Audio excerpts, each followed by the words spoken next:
Welcome to Entertainment Weekly's Comic-Con studio. I'm Sam Highfill, and I'm joined now by the cast of Anne Rice's Mayfair Witches. Welcome. Hi. Hello, having us. Have you guys, has this been like a full Comic-Con day? Is this like the end of it? Are you just getting started? I just got here. That's right. I just arrived got from here. Paris and, Harry, you might need Casual? to use your mic. Oh, yes. yeah, she just David. arrived from Paris. Yeah, Yeah. and I came down from Northern Ontario. Where do you guys come from? Los Cali. Angeles. Yeah, baby. We were. Yeah. It's been very full on. It's been an hour. Yeah. It's been intense. Yeah. I'm done. I'm leaving this interview right now. Yeah.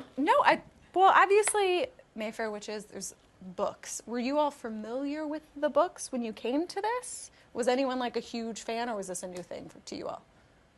It was brand new to me. I mean, I knew Interview with the Vampire, the movie with Tom Cruise and Brad Pitt, but I think, the connection was made when I had my first audition, and you kind of like do the research, like, oh, Anne Rice, oh my gosh, oh yeah. So like most of us, I obviously downloaded the book. Mm-hmm.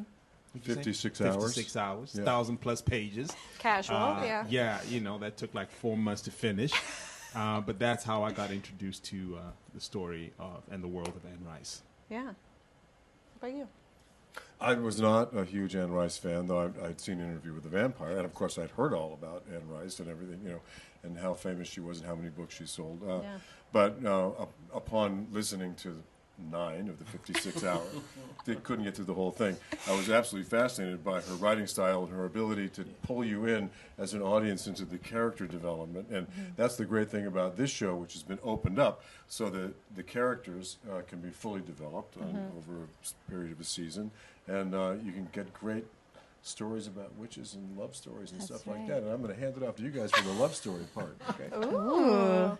Yeah, there's so much to the book. Yeah. I read the book. I started the book when we started filming, and then I finished it as we finished. So it took me the whole 4 months. But yeah, like Harry said, there's a ton in there, so you get to really get a lot of great character development. Yeah. Does that mean you finished it and you thought, crap, in episode 1 I did a thing that I wish I didn't do? No, because I always do that just in general. Sure. Because, we're actors. Yeah, so yeah, absolutely. we're I insecure. have to go back and think about it. But wait a second. You were reading the last page on the last day we were shooting. That's correct. So, yeah. That seems like that's interesting. Pretty much. I remember you were finishing the book as we were in. I remember it was amazing. And I was like, I did it, guys. Yeah, I finished. I I got through the whole And then they thousand went million pages. cut, print, wrap. Yeah. And she thought, man, I would have played this totally differently had I known. No. No.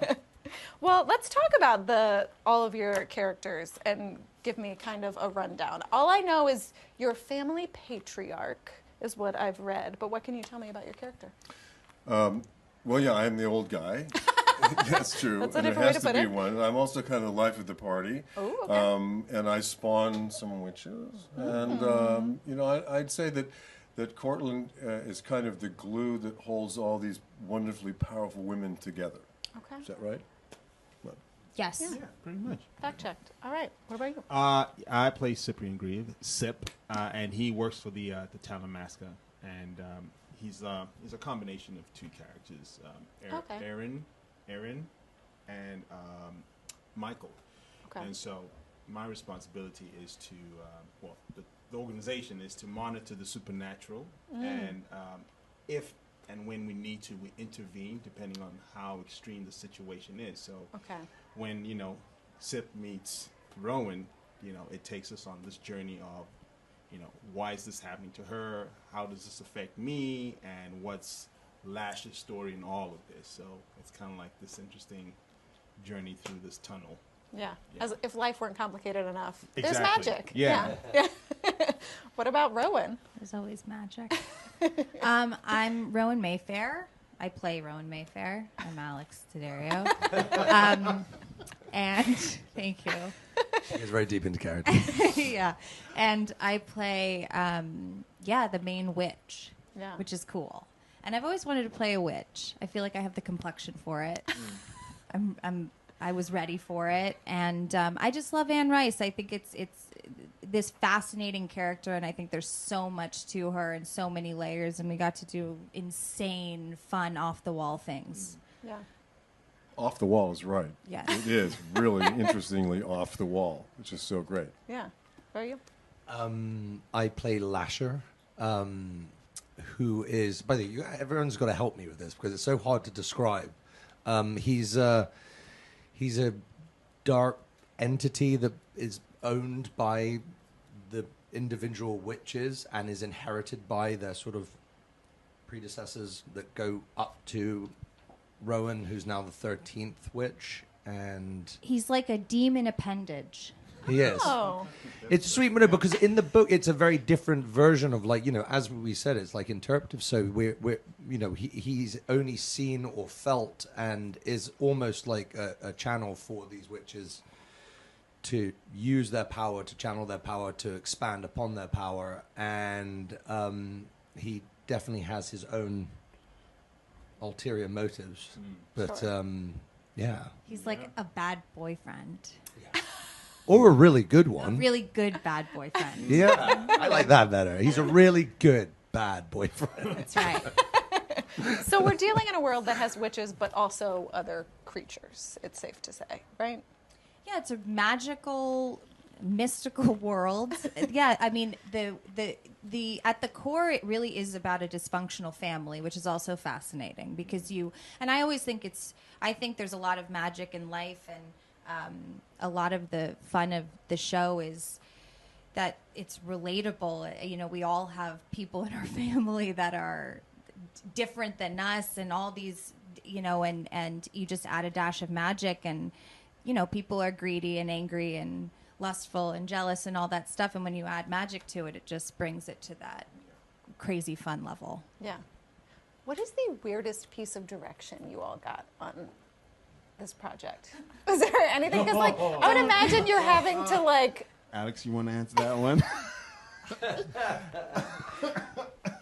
I mean, there wasn't direction too weird because, Yeah. everything we did was so weird. weird. Exactly. Yeah, I mean, they let me out of my cage. It was like, you go ahead and do whatever you want, because this character is kind of crazy, and they let me be kind of crazy, which is good. Yeah. I think what I like about this is because we're still discovering this world. Obviously, Jack would say this so eloquently that we've taken the beginning and the end, and we kind of stay true to how the book finishes. But we've also taken liberties to kind of up it up a little bit for modern day viewers who might actually get introduced to Anne Rice through the story or through the TV show, and eventually get down to the book. So I think in that it allows for exploration of character and just how to figure out the best way to navigate telling the story. Yeah. Yeah. Well, you mentioned family, and I am curious what the dynamic is between your characters. Well, I didn't find out what the dynamic was until I read episode 6. Oh, wow. Or 7, I think. But I found out that once I read that their dynamic is very deep. I like that. And very twisted. Yeah. But I'll leave that up to the audience to find out in episode 7. He's been manipulating the Mayfair women for a long time in very Nefarious ways. correct. Wait a minute, I'm a good guy. I'm not a bad Good, guy. bad He's a very guy. good guy. Yeah. We're all good bad guys. loving. There were days. There were days we got to set, and you'd go and you do your first shot, and hair and makeup would go like, oh, it's gonna be one of those days. Sometimes you just go and there's just crazy off the wall stuff, and sometimes it was more grounded. Yeah. Okay, the last thing I want to ask you guys, which is kind of weird, but I've thought about this a lot, I'm not going to lie. If you could, cast one spell to help you fix something, super mundane in everyday life, but it would make your life so much better, what would it be? I can tell you what mine is if you want. Yes. It's when you're trying to parallel park your car, and there's a spot that is just not quite big enough, but the car in front can fully move up, but that person clearly parked a long time ago, and I could just move it up a little. that is the Good ones. that is the like bit of so you magic. have I can just literally like do this and it Well, bumps it that's up. really deep. Okay. But you know, I think I would go for like everybody in the world loves everybody else. How about that? well, I mean, that's much better. But by the way, World peace. I love yours was like the smallest. If you have one little, I was like, I'm gonna do this, power. and you're gonna give world peace. That's I'm great. sorry, but I mean, if I had one spell, That's it's not great. going to be parallel parking. I'm sorry. I want the vegetable aisle closer to the entrance. Even better. That's a good one. I feel like short airplane line, like getting through the airport is driving Global me entry, nuts. baby. Exactly. Yeah. Yeah, the spell that is pre-check, but better. That's clear. That's called clear. Amazing. All right, well, thank you guys for stopping by. And to everybody else, stay tuned to EW.com. Thank you so much. Bye. Thank you.